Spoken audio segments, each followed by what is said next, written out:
ওই দিন কি মাছ ফেললে? ওটা কি মাছ ফেলে দিলে?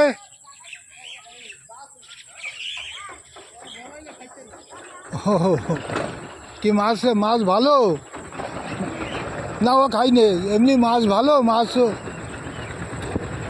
চিংড়ি মাছের পরিমাণ কিরাম?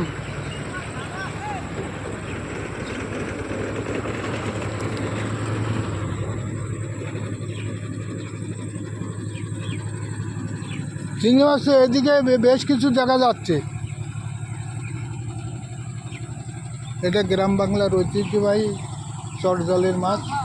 এখান থেকে প্রতিদিন বলছি যে চিংড়ি মাছ তো বেশ কিছু আছে, এইখানে লাফালাফি করছে। হ্যাঁ, কি প্রতিদিন কি পাচ্ছ তুমি? তা কি কেজি 2-3 হয়? ও, আজকে আজকে আজকে তো এইদিকে দেখলাম যে অনেকগুলো চিংড়ি মাছ লাফালাফি করতেছে। তা তোমার একা তো একা এ জাল বাওয়া তো সম্ভব না, আরও একজন লোক লাগে। ওই মানে এ গাজির ছেলেরা দেখেছো, দুইজনে, একজন আস্তে আস্তে টাইনে চলে যায়।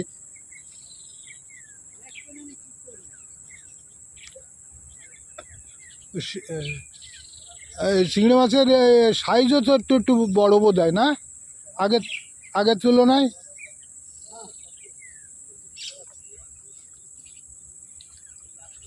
আর কি বলো কও?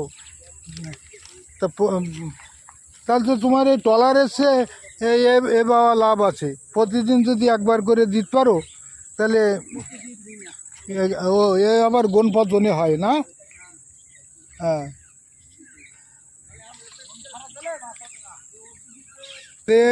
এগুলো মানে তোমার এই মাসে 2-4-5 বার দেওয়া যায়?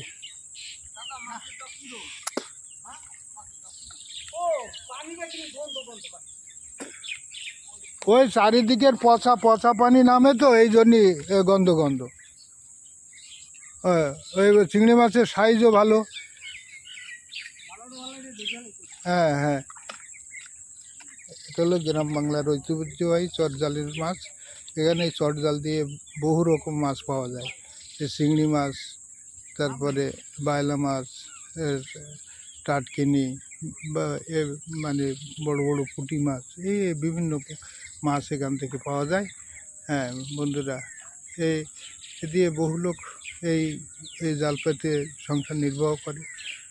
মানে কাজের ফাঁকে ফাঁকে বিভিন্ন রকম কাজ করে, তারপরে প্রতি মাসে 2-3 বার করে এটা দিয়ে বেশ কিছু টাকা ইনকাম করে। ধন্যবাদ সকলকে।